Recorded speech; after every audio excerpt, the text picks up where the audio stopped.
Buenas noches, buenas noches. Bienvenidos y bienvenidas al webinar sobre sistemas de recolección de agua de lluvia en casas y edificios. Mi nombre es Omar Cubero.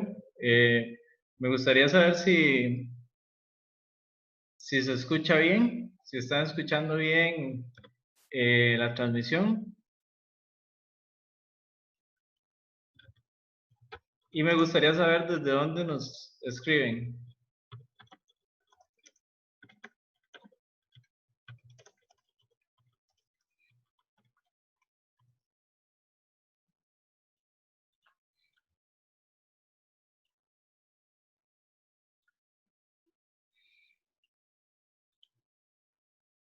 Ok, perfecto. Sí, hay gente de toda Latinoamérica. La idea era invitar gente de toda Latinoamérica para que se pudieran, para crear comunidad, ¿verdad? Pienso que los latinoamericanos eh, debemos unirnos y buscar soluciones en conjunto a nuestros problemas. Entonces, estoy muy contento de que hayan personas de toda Latinoamérica, que vamos a esperar un poquito más a que se conecte un poco más de personas. Habían bastantes personas que estaban interesadas, ¿verdad? En, en ver el webinar.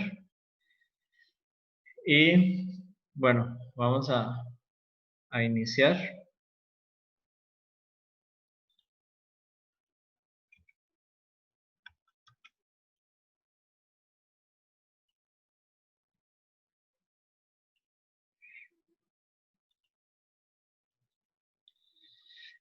Bueno, es la primera vez que yo doy un webinar.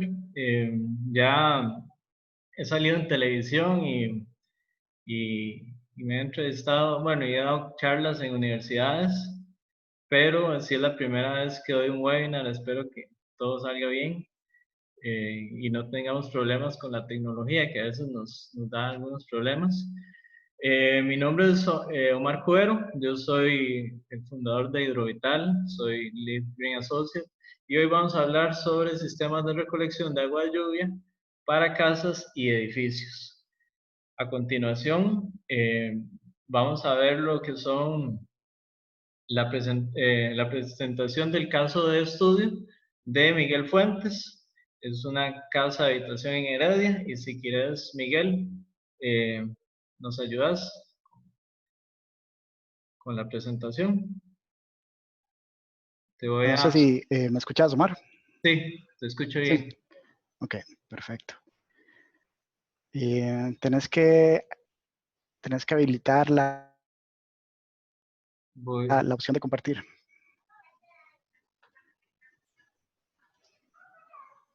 creo que ya está habilitado. Ok, vamos a ver. Sí, ya está habilitado. Listo. Bueno, pues mucho gusto. Mi nombre es Miguel Fuentes, yo vivo en Heredia, en Costa Rica. Don Omar y la empresa Hidrovital me ayudaron con mi proyecto o de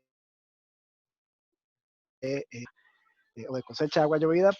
Nosotros en realidad hicimos el sistema para conectarlo con el sistema de servicios sanitarios, de lavado, digamos, de automóvil y de todo lo que es el riego de todo el lindero y de de todas las zonas verdes de la casa. La casa es esta que están viendo en pantalla, tiene alrededor de 200 metros de techo, pero para la cosecha de lluvia fue solo este pedazo que está marcado aquí, de 54 metros cuadrados de techo. Eh, un poco para comentarles del proyecto en sí, lo que se hizo, bueno, fue el tanque, un tanque de 5.000 litros, que es un tanque cisterna, es un tanque subterráneo, y también se utilizó el sistema eh, de bombeo por medio de sumergible para sacar el agua del tanque. Eso es un poco como para que tengan referencia del tanque. El tanque que se hizo en este proyecto fue por 3 metros de profundidad, 2 metros de ancho por 3 metros de profundidad. El tanque realmente tiene un ingreso de lado y encima de esto, talla, que es el tanque, básicamente se hizo una cubierta de cemento. De este tanque hacia la derecha sería este es como el cuarto de máquinas y ahí es donde está Master, que es el equipo que se utilizó en ese momento para bombear el agua y alimentar todo lo que eran los servicios sanitarios y el sistema de riego de la casa, que como les decía son más o menos 60 metros de enredadera y zonas verdes y otras cosas. El sistema es un poco de, bueno, este es el tanque como se ve por dentro, ahí tiene pues algún poquito de sedimento, que eso es inevitable, ¿verdad? Por la lluvia, pero pues relativamente sencillo. Como para comentarles un poquito del proyecto en sí, de mi vivencia, de testimonio, llamémoslo así, en ese agua desde enero del 2018 hasta pues julio de este año. Y en este caso, pues pueden ver cómo, digamos, antes de este proyecto, mi consumo es una casa de 4 personas, más o menos un consumo entre 25 cúbicos de agua por mes. Eso era mi consumo anterior al proyecto. Y como pueden ver, el consumo realmente, aunque en los primeros meses al 30, después de esos meses, con algunas excepciones de vacaciones, por ejemplo, llenado de piscina y cosas por el estilo, con algunas excepciones, bajando sistemáticamente hasta tener un consumo promedio de entre unos 15, unos 13 a 15 metros cúbicos eh, por agua. De nuevo, los servicios sanitarios, el sistema de riego y digamos, el lavado del automóvil, ¿verdad? Eso no incluye el reciclaje de aguas llovidas. Pero como pueden ver, en el 2019, que es el año en que ya se normalizó más el uso del tanque, pueden ver que llegamos a de los 15 metros cúbicos. Este mes pues no lo consideren mucho, el mes de diciembre del 2019, porque realmente estuvimos la mitad del mes, pero el consumo entre los 14. Esto lo puse aquí, aunque no tiene números muy positivos, digamos, en términos del uso, y es para ilustrar porque en estos meses estuvo fuera de servicio el tanque porque realmente no le había dado el mantenimiento, entonces, pues hasta este mar hidrovital a darme mantenimiento al tanque y entonces ya pude volver a ponerlo en funcionamiento. Eh, entonces, pues eso es del ahorro. El ahorro es más o menos digamos, la mitad del consumo que tenía anteriormente. En términos de la independencia, que muy importante, digamos, si se va al agua, realmente los servicios sanitarios de esta casa pueden estar un mes y medio más o menos sin servicio de agua potable del acueducto. Y pues básicamente esa es mi historia. No sé si Omar, ¿tenés alguna pregunta o si alguien tiene alguna pregunta? Sí, no, muchísimas gracias, Miguel. Sí, en este caso, como decía Miguel, eh, usamos un tanque de 5.000 litros que realmente nos ayudó a tener bastante independencia. Bueno, voy a continuar con la exposición. Muchísimas gracias, Miguel. Con muchísimo gusto.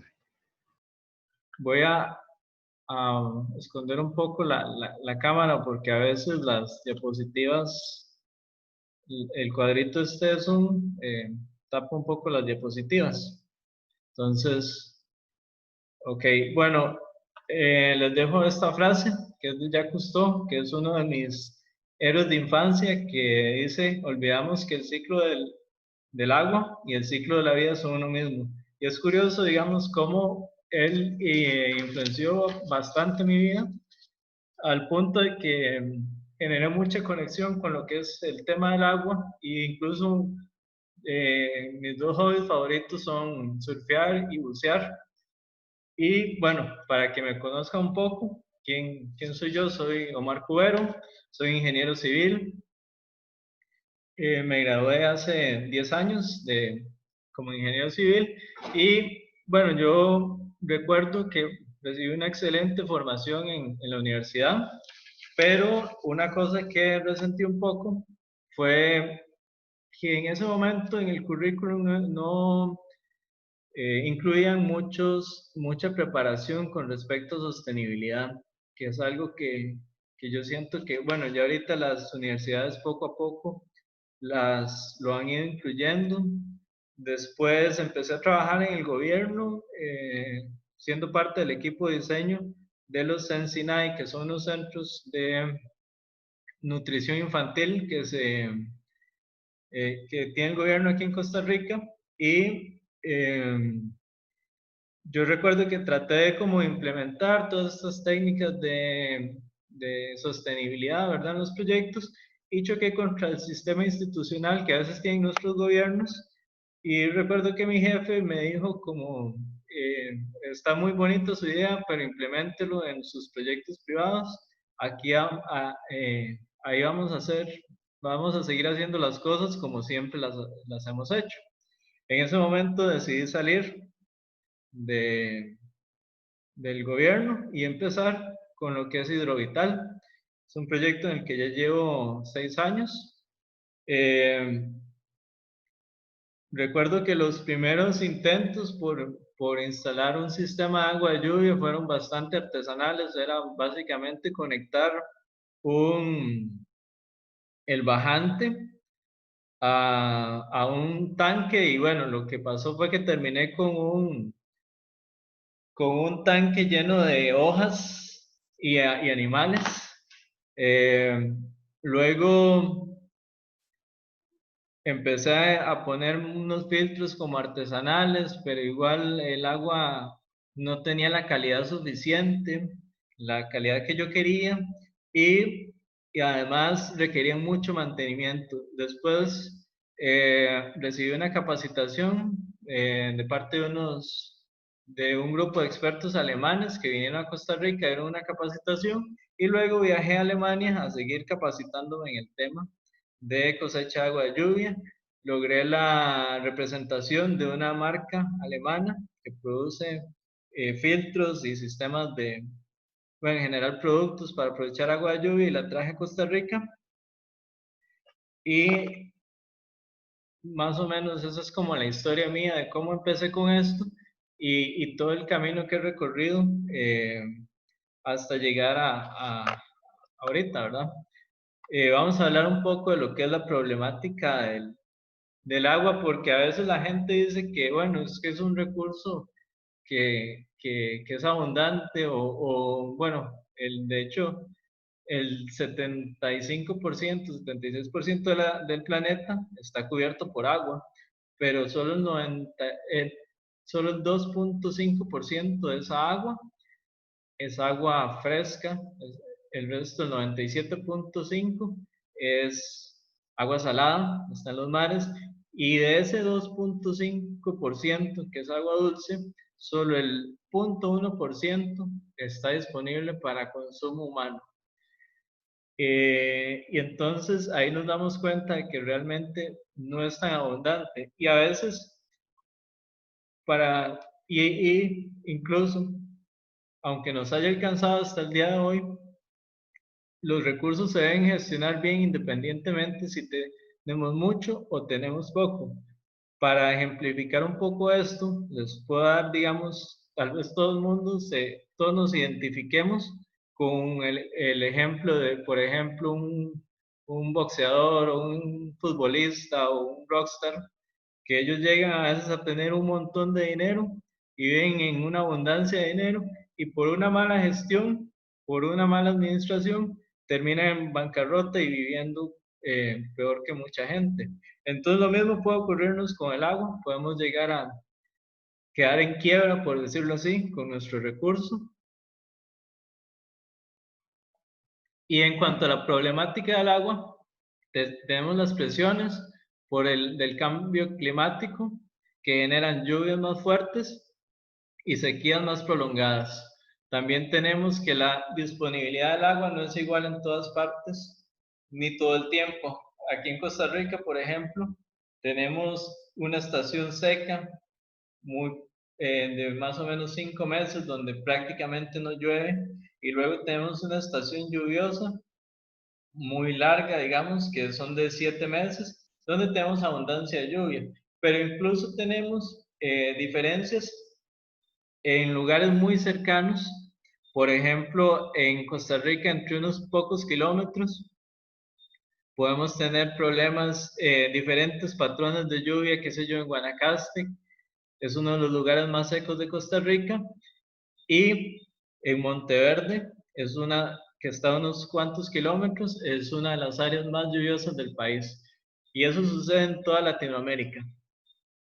Después tenemos problemas con la descarga de residuos, ya sea residuos sólidos y residuos líquidos que contaminan los cuerpos de agua, contaminan los acuíferos. Y también tenemos el cambio en el uso del suelo, que genera aumento en la escorrentía y cambios en el ciclo hidrológico del agua, en las cuencas.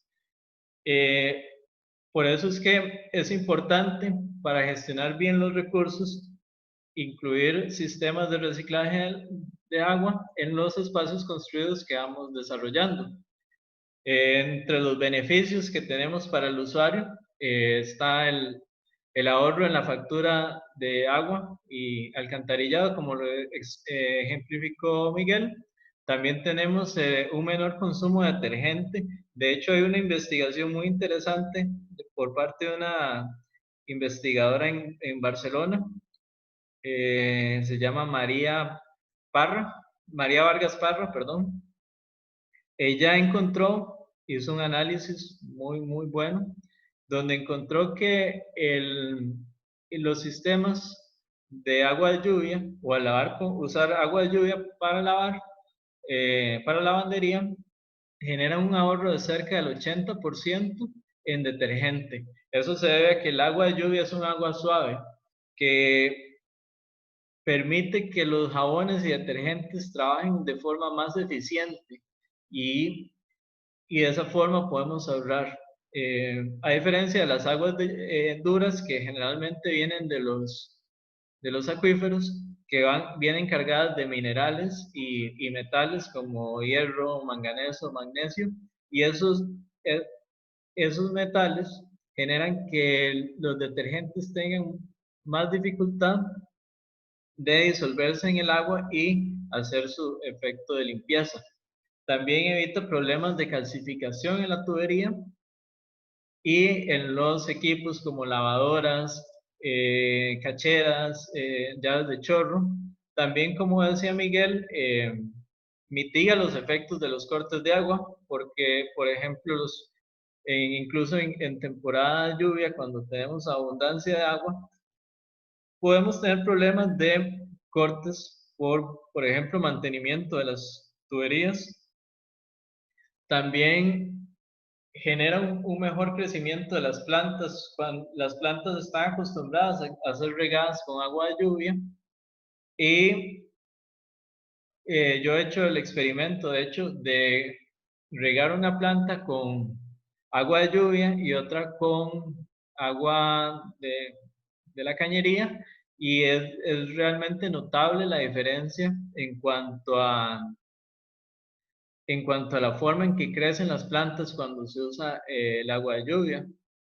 También el tema de educación ambiental, que se puede ver excelente en las escuelas, de forma que al instalar un sistema de agua de lluvia, los niños pueden ver y tocar prácticamente el tanque y verlo, y de esa forma también aprende y se van educando en temas de sostenibilidad. Y es una forma como de aprender haciendo. Después tenemos que pueden ayudar a mejorar la imagen de la empresa, sobre todo para efectos de marketing. A veces a las empresas les gusta tener eh, qué sé yo, el tanque expuesto para que se vean cuánto le han ahorrado y cómo están contribuyendo con el medio ambiente. Y el control de la escorrentía. Estos sistemas ayudan a amortiguar la velocidad con que el agua de nuestros techos llega a los alcantarillados fluviales y eso genera que eh, evita los problemas de exceso de agua, de exceso de escorrentía. Bueno, en cuanto a los beneficios para la comunidad, tenemos la reducción de emisiones. ¿Y esto por qué? Porque cada vez que usamos agua potable hay para producir esa agua se ocupa una cantidad de energía que está asociada a por ejemplo, a la extracción del agua de los acuíferos, llevarla hasta una planta de tratamiento, tratar el agua y luego distribuirla al consumidor final. Toda esa energía que se consume para hacer ese proceso está relacionada a una serie de emisiones que con los sistemas de agua de lluvia podemos reducir o evitar. También tenemos el control de inundaciones, como les mencionaba anteriormente. Estos sistemas ayudan a amortiguar la velocidad con que el agua de lluvia llega a los alcantarillados. Quizás en muchas ciudades, bueno, de hecho en muchas ciudades sucede que tenían un alcantarillado diseñado para una cierta población y al darse el crecimiento de las ciudades y los cambios en el uso del suelo, aumentaron las inundaciones, aumentó la escorrentía y finalmente eso propicia inundaciones porque los alcantarillados no están diseñados para ese aumento, para ese cambio en el uso de suelos. También tenemos la recarga de los acuíferos. Cada vez que consumimos agua de lluvia estamos evitando usar agua que está en los acuíferos, ¿verdad? Y una menor inversión en drenaje pluvial, como les mencionaba, por ese efecto de mitigación que tiene los sistemas de agua de lluvia. Y el agua de lluvia la podemos usar para lo que son descarga de inodoros, riego de jardines, lavandería, que como les dije es uno de los mejores usos que le podemos dar. También tenemos el lavado de vehículos, limpieza en general, torres de enfriamiento, procesos industriales y calderas. Mucha gente me pregunta que si es posible usar el agua para usos potables.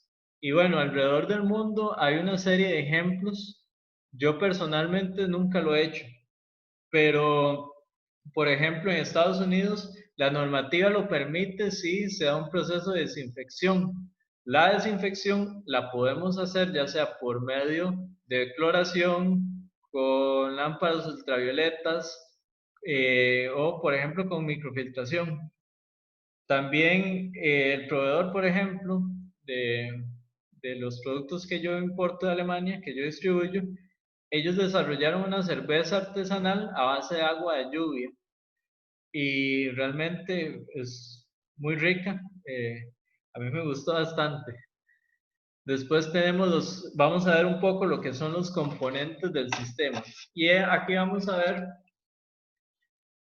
básicamente una configuración típica de un sistema de recolección de agua de lluvia donde tenemos el tejado, tenemos el tanque, el sistema de control, los filtros, pero lo vamos a ver más en detalle en las siguientes diapositivas.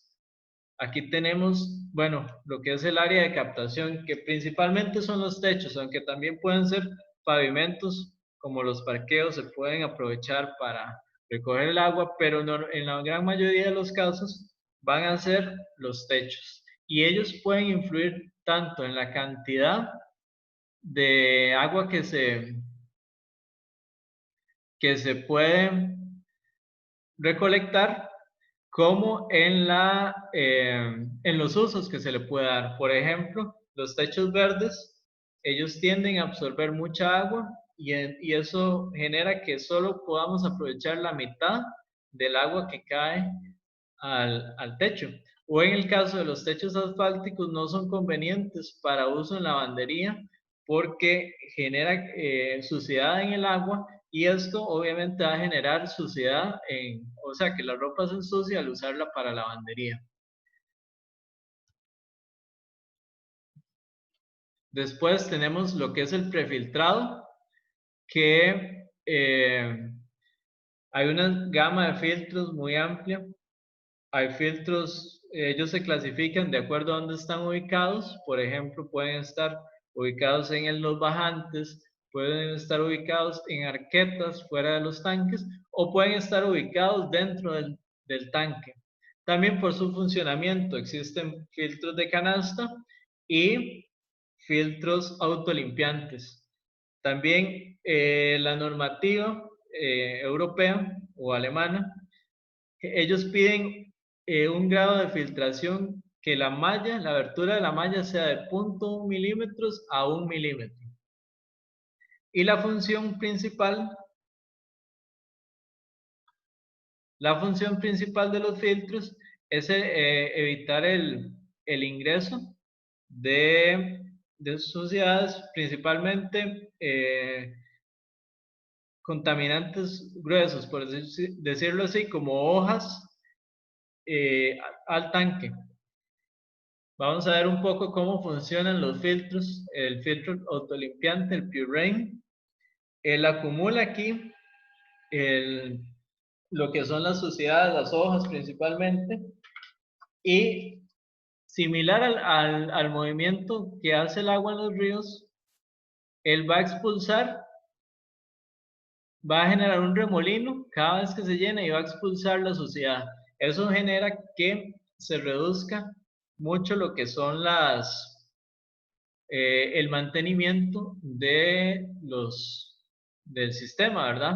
Igualmente se recomienda que tenga una válvula de no retorno. Esto para evitar dos cosas. Una, que si hay un problema de niveles o hay un crecimiento muy alto en el nivel del agua, el agua no se devuelva al tanque y la contamine. Y la otra función es evitar el ingreso de animales al tanque, porque eso es súper común, que ya sea que ingresen ratones, ingresen ranas o ingresen iguanas, por ejemplo, a los tanques. Otra función importante que tiene es un skimmer, porque a pesar de que el filtro tenga una apertura pequeña, siempre pueden entrar algunas partículas muy pequeñas y que quedan flotando en la superficie del agua. Entonces, cada vez que se llena el tanque, se genera una corriente que expulsa por aquí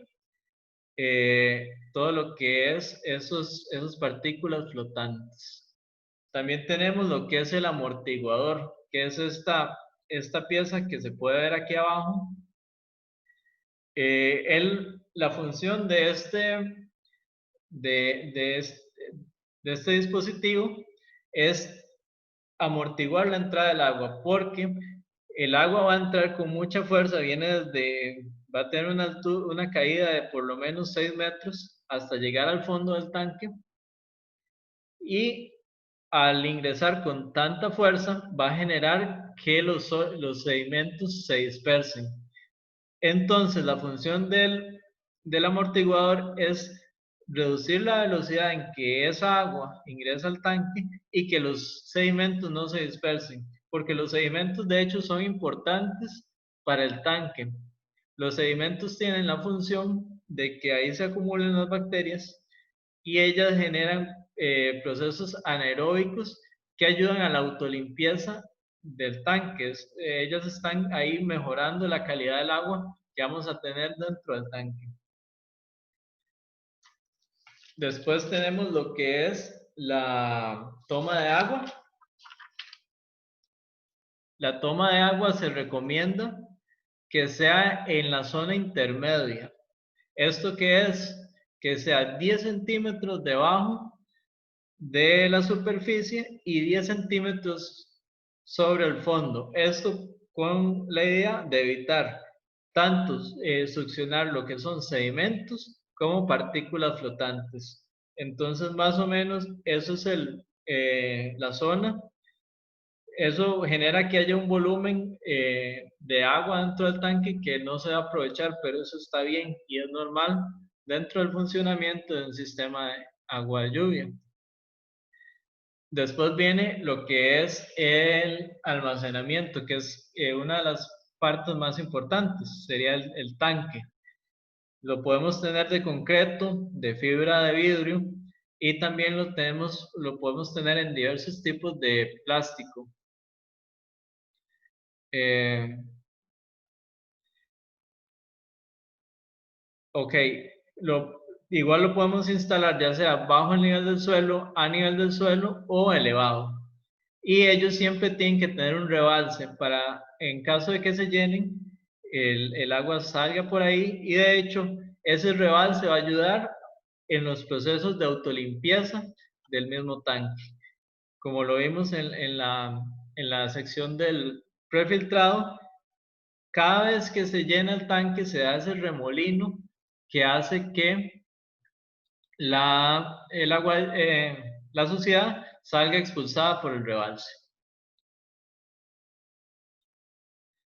En cuanto al dimensionamiento del tanque, es quizá una de las partes más importantes y complicadas porque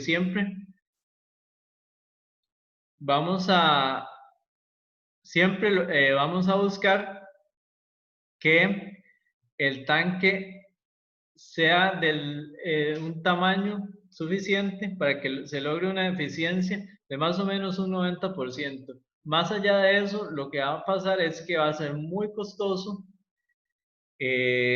aumentar la eficiencia, o sea, recolectar más agua, entonces puede hacer que el proyecto no sea viable. Y ahí, bueno, recuerdo una vez que un arquitecto me contactó para que le ayudara con un proyecto que está diseñando, que era un apartamento de 42 metros cuadrados más o menos. Ellos ahí no tenían disponibilidad de agua, era una zona muy seca y había problemas de agua. Y yo le dije que, bueno, sí, yo le puedo ayudar y le cobraba un monto por la consultoría y además le di una cotización por los equipos a instalar. Él me dijo que, bueno, que cómo le iba a cobrar la cotización, la consultoría si yo ya estaba ganando con los tanques y bueno, yo le dije, bueno, no hay problema. Y él decidió, al final hizo el diseño por él mismo. Luego vi una publicación que hizo y decía más o menos que había construido un tanque de 300.000 litros.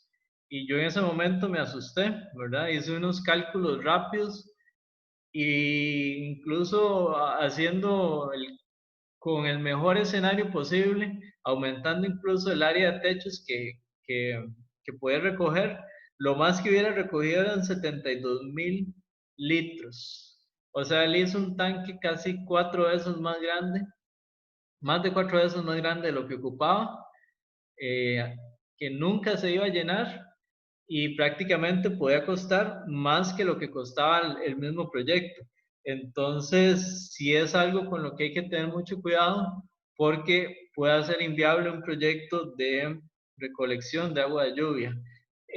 A la hora de diseñar el tanque, lo que vamos a hacer es comparar la oferta que tenemos, por decirlo así, cuánto es lo que podemos captar de agua de acuerdo al área de techo que tenemos, a la eficiencia de los filtros, al, a la escorrentía del área de captación y la vamos a comparar contra la demanda que tiene el edificio, qué sé yo, en cuanto a uso en inodoros, uso en lavandería y todo eso, y al final se trata de llegar a un equilibrio. Hay varios métodos para hacerlo. También hay software que nos ayuda a calcular cuánto es el tamaño óptimo de un tanque. Normalmente, para proyectos pequeños se puede usar una metodología de cálculo abreviada. Ya para proyectos más grandes sí es recomendable usar un software porque el costo del tanque sí puede ser importante.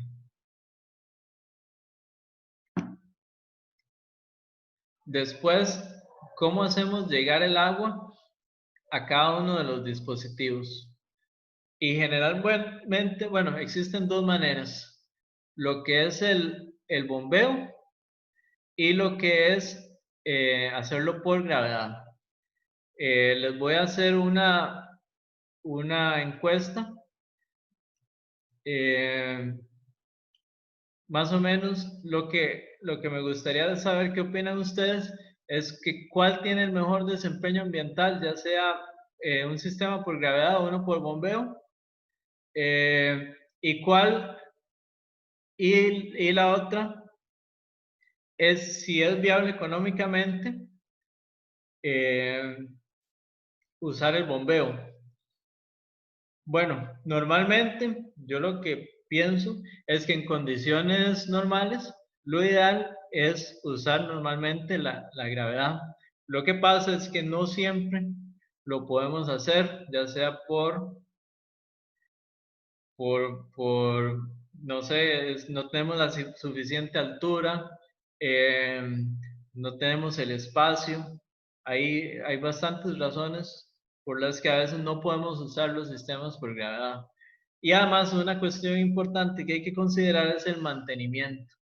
A veces al estar elevados y todo eso, pueden ser más difíciles de darles mantenimiento. En el caso de los sistemas de bombeo, ellos no tienen tantas limitantes para poderse usar. Vamos a ver, a terminar la encuesta y tenemos un 94% que nos dicen que son 91%, nos dicen que es más sostenible los sistemas por gravedad.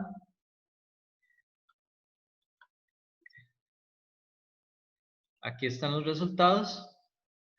Ok. Y bueno, aquí les presento el estudio que les mencioné anteriormente que hizo la investigadora María Vargas Parra en Barcelona, donde ella hace un análisis del ciclo de vida de un sistema de agua de lluvia. Un análisis del ciclo de vida es una medición de los impactos ambientales que tiene un proyecto o un sistema desde el momento en que se extraen las materias primas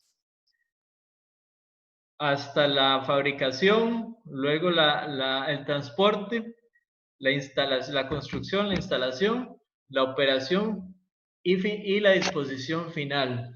Entonces, ella lo que cuantifica los impactos ambientales, ya sea en cambio climático, agotamiento de la capa de ozono. Después tenemos lo que es la eutroficación, la acidificación. Tenemos la formación de oxidantes fotoquímicos, la formación de partículas y la demanda acumulada de energía. Y lo más curioso de esto, bueno, aquí vemos la encuesta. La mayoría dijo que por bombeo, ¿verdad?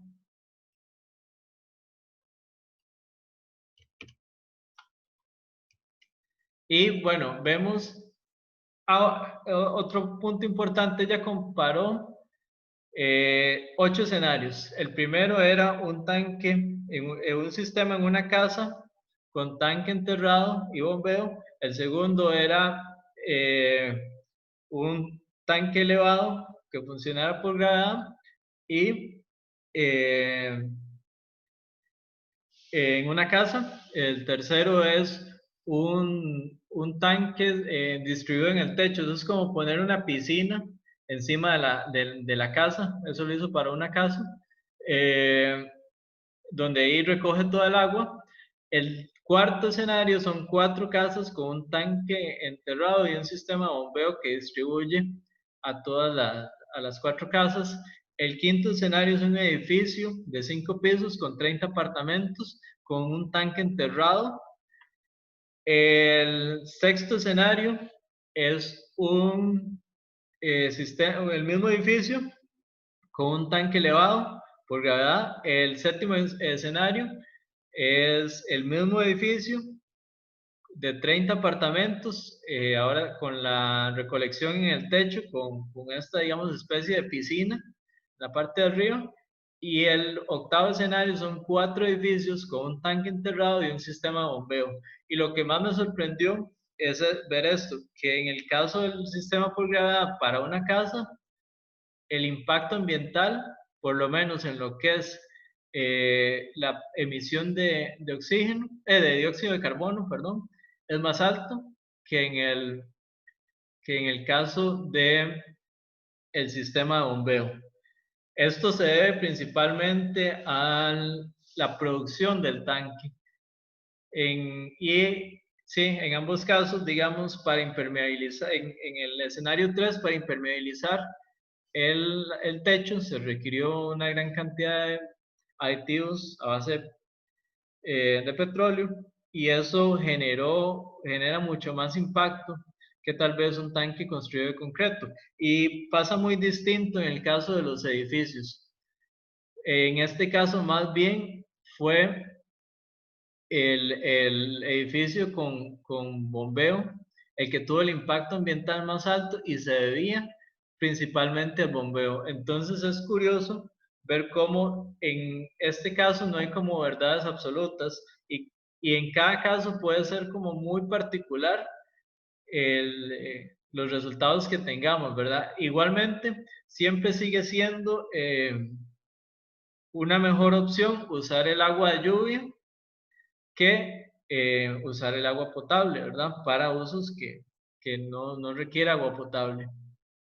Y en cuanto al desempeño económico, en el escenario 1, en el escenario del edificio de 30 apartamentos con bombeo, el retorno de la inversión fue de 2.9 años, y en el escenario del edificio de 30 apartamentos donde funcionaba con gravedad, el retorno de la inversión fue de 2.1 años. Entonces, en ambos casos fue bastante rentable, a pesar del bombeo y los gastos en electricidad que se generan. Después tenemos, bueno, lo que son las estaciones de bombeo y control. Estas se encargan principalmente de monitorear el agua, la cantidad de agua potable, la cantidad de agua de lluvia que tenemos en el tanque, y una vez que se agota el agua de lluvia, cambia automáticamente a agua potable. Se exige que tenga una separación física, ¿verdad? De 10 centímetros en un tanque que tiene aquí internamente, para que no se mezclen el agua de lluvia con el agua potable. Y se busca que siempre sean lo más eficientes posibles. ¿Por qué? Porque ellos van a estar bombeando el agua de lluvia hacia los dispositivos donde queremos que llegue el agua, y eh, siempre, como vemos anteriormente, que la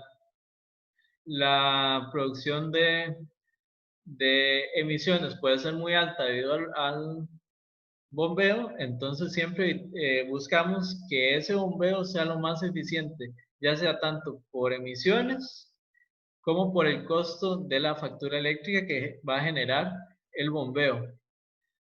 Otras consideraciones importantes que tenemos que tener al, al llevar a cabo nuestro proyecto son las siguientes, digamos, es la separación física de las tuberías. La normativa, tanto la normativa alemana como la normativa estadounidense, piden que el agua, que las tuberías tengan una separación física de 10 centímetros, por lo menos. Y esto es muy importante a la hora de diseñar un proyecto donde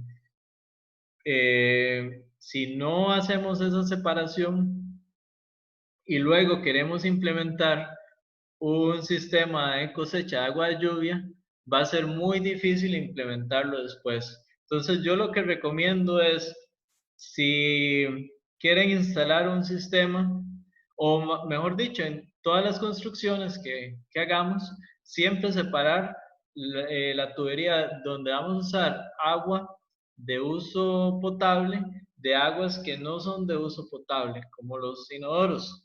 Esto porque si después queremos implementar ya sea un sistema de agua de lluvia o un sistema de reciclaje de aguas grises, nos va a facilitar mucho la implementación posterior. O eh, porque así evitamos, porque digamos, en caso de que no se tenga esta consideración, puede ser muy difícil, muy costoso y además la cantidad de usos que le podemos dar es muy limitada. Otra consideración importante es, después del bombeo, dependiendo del uso que le vayamos a dar al agua, va a ser necesario otro tipo de tratamiento.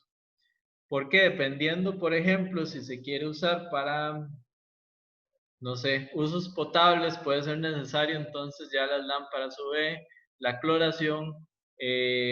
Entonces, siempre, en algunos casos puede requerir un tratamiento posterior al bombeo, no solo lo que vimos anteriormente. También es importante considerar la medición. Dicen que lo que no se mide no se mejora. Entonces, siempre es bueno instalar medidores de consumo en el sistema para ver cuánto realmente es lo que estamos recolectando de agua de lluvia. Y también otro aspecto importante es la rotulación. ¿Por qué? Porque en caso de que no usemos ningún sistema para potabilizar el agua, puede darse el caso de que cualquier persona llegue a usar el agua de lluvia y tomarla, y eso puede causar, digamos, que la persona ingiera alguna bacteria y se enferme. Entonces, siempre es importante rotular todos los lugares donde vamos a usar el agua de lluvia, sobre todo si no ponemos ninguna desinfección. También es importante considerar el mantenimiento que hay que darle al sistema. Por ejemplo, está la limpieza de los filtros de canastas tienen que limpiarse casi que semanalmente, ¿verdad? Los sedimentos que se acumulan en el tanque hay que estarlos limpiando. La frecuencia puede variar de acuerdo a la cantidad de sedimentos que se nos acumulen, pero normalmente cada 2 años, entre cada 2 años o 3 años hay que limpiar los sedimentos y podemos tener también lo que es un desagüe hacia el alcantarillado pluvial o un desagüe hacia un drenaje en caso de que por una cuestión de pendientes, por ejemplo, no podemos desaguar el agua hacia un alcantarillado. Y ahí se ocupa realizar todo un diseño del drenaje para evitar que este colapse y que sea capaz de evacuar todas las aguas de lluvia, ¿verdad? Por infiltración hacia el suelo. Entonces, recapitulando un poco, hemos aprendido lo que son algunos aspectos básicos de los sistemas de agua de lluvia, los usos, los beneficios que nos brinda tanto a los usuarios como a la comunidad.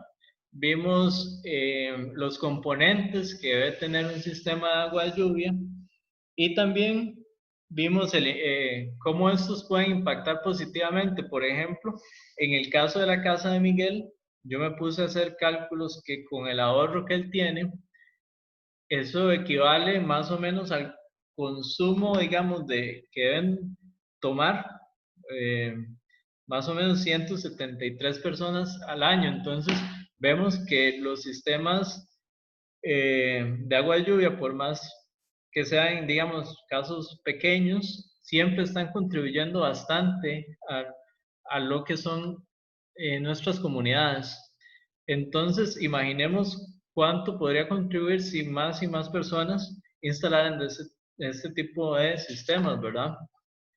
Y finalmente les quería presentar un curso que voy a estar dando sobre diseño, construcción y mantenimiento de sistemas de recolección de agua de lluvia en casas y edificios. El curso, más lo que está dirigido más que todo a profesionales que se dedican a la construcción, ingenieros, arquitectos, donde vamos a aprender los diferentes, bueno, todos los componentes que hay disponibles en el mercado. Vamos a aprender sobre la planificación de la obra y cómo se deben implementar, ¿verdad? Dentro de nuestros proyectos, los sistemas de agua de lluvia. Vamos a aprender sobre el cálculo de la disponibilidad hídrica y la demanda del edificio. También vamos a ver 3 metodologías distintas para el dimensionamiento de los tanques, diferentes configuraciones de instalación, ya sea elevadas o ya sea por bombeo. También vamos a ver lo que es el análisis de costos del ciclo de vida para ver la viabilidad de un proyecto. Vamos a aprender cómo darle mantenimiento a los sistemas, los estándares de diseño alemán y el estándar de diseño estadounidense. También vamos a ver qué relación o cómo se implementa esto dentro de la certificación LEED. Y bastante más. Realmente el curso está muy completo. Son 5 módulos que los vamos a hacer en sesiones grabadas por medio de esta plataforma Zoom. El contenido va a quedar grabado y disponible para todos en una página, ¿verdad? Lo pueden accesar en cualquier momento. En caso de que no se puedan conectar en las sesiones en vivo, ahí les queda disponible. Y también lo pueden ver desde el celular, desde una aplicación. Y se les va a dar acceso a una comunidad en Facebook, como decía anteriormente. Es bonito juntarnos como profesionales de distintos países y buscar soluciones a los problemas que tenemos en común. Y se les va a entregar también un certificado digital de la participación en este curso. También dentro de los bonos está el software MHS1, que es un software de diseño de sistemas de recolección de agua de lluvia, ¿verdad? Es un software español, entonces ahí lo vamos a estudiar. Vamos a también ver lo que es el cálculo del full-time equivalent para lo que es y su implementación, digamos, dentro de la certificación LEED. También les voy a dar lo que son las plantillas de Excel que yo utilizo para hacer los diseños de los sistemas de recolección de agua de lluvia. El costo del curso es de $347 de contado o en 3 cuotas de $138 mensuales, las cuotas. Y el 10% de lo que de los ingresos totales lo voy a donar a una fundación que está dedicada a proteger el recurso hídrico, que está ubicada en la península de Nicoya. Entonces, una fundación muy bonita, y después les voy a pasar más información sobre esa fundación para que aprendan o conozcan más del proyecto que ellos tienen. En realidad está muy interesante. El curso tiene una garantía, es decir, es una garantía incondicional de que por 15 días ustedes pueden matricularse. Si no les gustó el curso, en los primeros 15 días se les devuelve el dinero sin ninguna pregunta, sin ninguna objeción. Y el cierre de inscripción, bueno, a partir de hoy está abierto el carrito de compras. Ahora les voy a dejar el link en el chat para que se puedan ir a matricular, y el cierre de las inscripciones es el próximo martes 25 de agosto. Igual les voy a mandar un correo con todos los detalles. El horario va a ser los martes a las 7 p.m., iniciando el 1 de septiembre. Y bueno, aquí les dejo la información, el sitio web, y voy a estar contestando las preguntas que me han hecho. Vamos a ver, pregunta Rocío Salazar.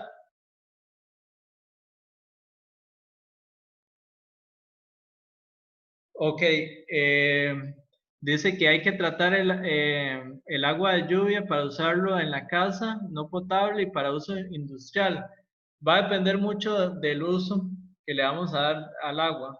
Por ejemplo, para inodoros con lo que es el prefiltrado y al tomar el agua de la zona intermedia es más que suficiente. Para, para uso industrial hay que ver cuáles son las necesidades del equipo para ver si ocupa un tratamiento posterior. También me pregunta Rocío que, qué inconvenientes pueden tener los techos de zinc. En realidad no tienen ningún inconveniente. Lo único que se ha estudiado es que los techos de zinc son un poco, o a las plantas no les gustan tanto, por decirlo así, a la hora eh, de regarse con este tipo eh, o sea, cuando se usan techos de zinc, mejor dicho, lo que serían los techos galvanizados, ¿verdad? El crecimiento de las plantas, a veces las plantas lo pueden resistir un poco. Bueno, me preguntan aquí dónde puedo consultar información sobre el dimensionamiento del tanque. Eso lo vamos a ver en el curso. Si tenés interés en ese tema, ahí está te puedes meter en la página de hidrovital.com, ahí está el link para matricularse. ¿Cuánto tiempo puede almacenarse el agua de lluvia? Muy buena pregunta. Ellas pueden almacenarse por meses. De hecho, bueno, yo ya he instalado bastantes sistemas aquí en Costa Rica, donde tenemos una estación seca de 5 meses y por prácticamente 5 meses no se usa esa agua y no nos ha dado problemas, ni de olores, ni de ningún tipo, porque normalmente cuando ya vuelve a llenarse el tanque, el agua el agua vieja, por decirlo así, se disuelve con el agua que está entrando y en realidad, o sea, los contaminantes se disuelven y también, como vimos en la parte de la sedimentación, las bacterias que están ahí acumuladas ayudan a lo que es el- los procesos de autolimpieza del tanque. Entonces, por lo menos en el caso de la experiencia mía, la hemos tenido ahí en el tanque por 5 meses y no nos ha dado problemas. Bueno, nos pregunta Rocío también, con ese sistema, ¿qué usos se puede utilizar en una casa? Bueno, ya lo vimos un poco, lo que eran los lavatorios, los baños, el lavado de ropa, etcétera. No sé si alguno tiene alguna pregunta adicional.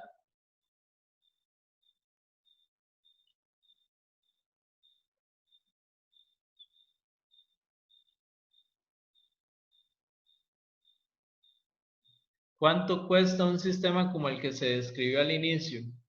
Eh, Más o menos puede andar costando entre $2,200 a $3,000 aproximadamente. Sí, con lo que es el-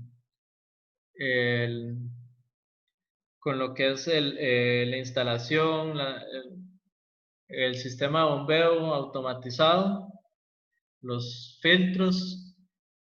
Igual eso depende mucho de el tamaño del tanque. Yo aquí en Costa Rica he encontrado que los tanques más pequeños se pueden construir tanques bastante más pequeños que lo que que lo que se utiliza en otros países, porque lo que yo siempre he hecho es diseñar el tanque para solo la estación de lluviosa. Entonces, como tenemos tanta agua, durante esta estación lo que yo trato de hacer es nada más que se use durante la estación lluviosa y bueno, y ya después si queda un remanente para la estación seca, perfecto, pero optimizar un poco por ese lado. Cotiza planos en San Ramón, sí, claro.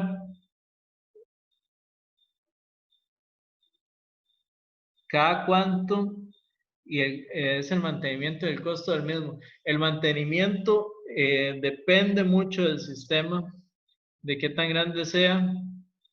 Por ejemplo, bueno, el costo va a depender de qué tan grande sea. Normalmente, por ejemplo, una limpieza del tanque puede costar unos $120 aproximadamente, más o menos. Cada cuánto hay que darle el mantenimiento. También depende del sistema. Hay casos que es cada 2 años, inclusive puede ser hasta 10 años. Hay que ver qué tanto se acumula los sedimentos. Ok, en cuanto al retorno de la inversión, se me olvidó decirles que en el estudio que hizo la investigadora esta en Barcelona, encontró que el 80% de los beneficios económicos provienen de lo que es el ahorro en detergente. Entonces, en uno de los escenarios, por ejemplo, cuando es para uso residencial en una casa, el retorno de la inversión fue de 10 años aproximadamente. ¿Se puede utilizar el agua para duchas? Sí se puede utilizar, pero requiere desinfección.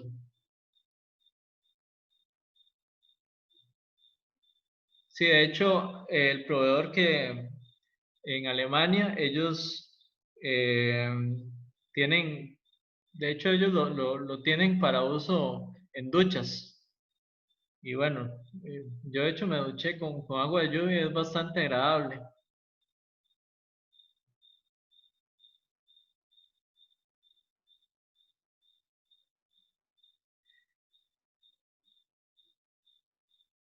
Ok, sí, me pregunta Sergio que si está planeado para darse el próximo año, posiblemente sí lo vamos a dar el próximo año.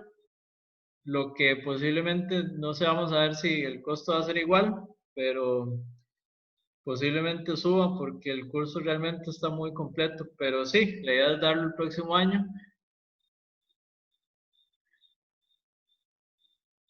Después me preguntan si es factible utilizar tanques hidroneumáticos. Sí, sí, de hecho se ocupa un tanque hidroneumático. Las bombas siempre requieren un tanque hidroneumático.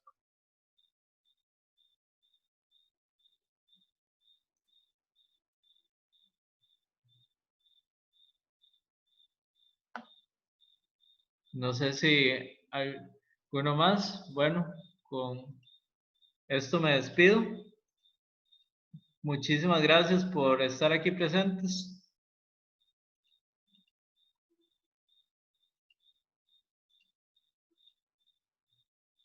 Y sí, les agradezco mucho, de verdad, haber estado aquí. Eh, y nos vemos en la próxima. Hasta luego. Muchas gracias. Espero que se puedan matricular al curso. Y si no, bueno, me pueden escribir cualquier cosa. Ahí les quedaron el contacto mío. Les voy a enviar una repetición de esta conferencia al correo. Espero que puedan verlo otra vez y lo puedan disfrutar de nuevo. Y bueno, eso sería todo. Muchísimas gracias. Hasta luego.